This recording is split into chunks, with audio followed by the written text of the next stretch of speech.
Hi, and welcome to another episode of The Lamp in the Library. I'm Graham. I'm Kim. And we just happen to be staying at a yurt for the next few days. And we thought it'd be a good opportunity to explore some cozy yurt reads. What if you were isolated and off-grid for a few days or a week? What books would you bring with you? And we just so happened to bring with us some reading material that we're going to share with you. Mm-hmm. So, Graham, how do you interpret cozy yurt read? What do you think fits the criteria?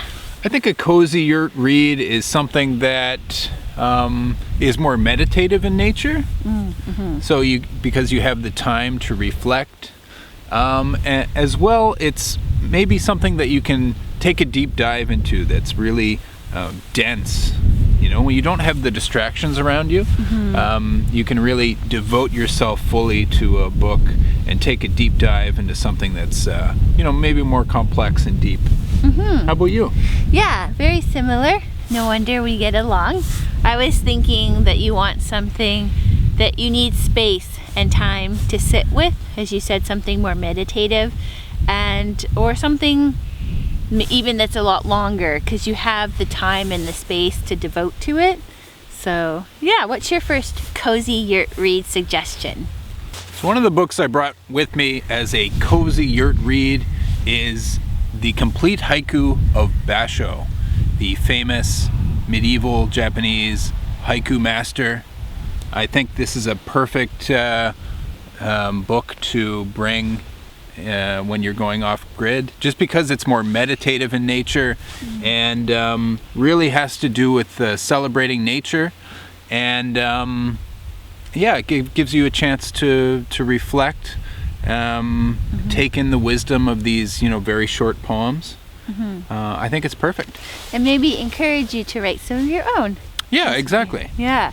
Well, I was very similar to you. My first selection was the poetry of Rainer Maria Rilke, and I actually bought this book in the very beginning of the summer, I believe, or late spring, and I've only looked at it a little bit, but I thought this is a perfect thing to bring to the yurt. You can really sit with the poetry. It's quiet. That's one of the things I like about it here, is that it's quiet, so you can really devote your attention to it. And then it's one of those editions that nicely has the German and the English. So if you were really stuck here for a long time, you could take your hand at trying to understand German. Wow. So as I said, spending some time off-grid is also an opportunity to really take a deep dive into something that's, more dense. And I've been working on this book by Umberto Eco called Foucault's Pendulum for quite a while. It is a very dense book. The basic premise is that there's a group of people who invent this conspiracy theory, but then they start going missing. So maybe the conspiracy theory is more than meets the eye. And basically it's an excuse for Umberto Eco to engage in what he's really interested in, which is medieval history and arcane knowledge and the history of conspiracy theories and the Knights Templar and heresy and all the really dense historical and fictional nuggets that he really likes to engage in his work. So it's a really great book to really take a deep dive into and spend a lot of time with. Oh, good stuff. My second suggestion is the Essential Writings of Waldo Emerson, and it's pretty big, but I thought it would be really great because it's a different selection of essays, so it's easy to read one essay, then sit with it for a while, think about it, maybe journal about your reflections of it, and then move on to the next essay. And I just thought, Emerson is a writer who you often hear quoted or you see on Instagram quoted.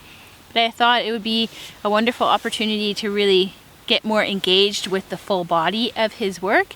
And also he is very interested in the natural world. And this edition actually features an introduction by the poet Mary Oliver.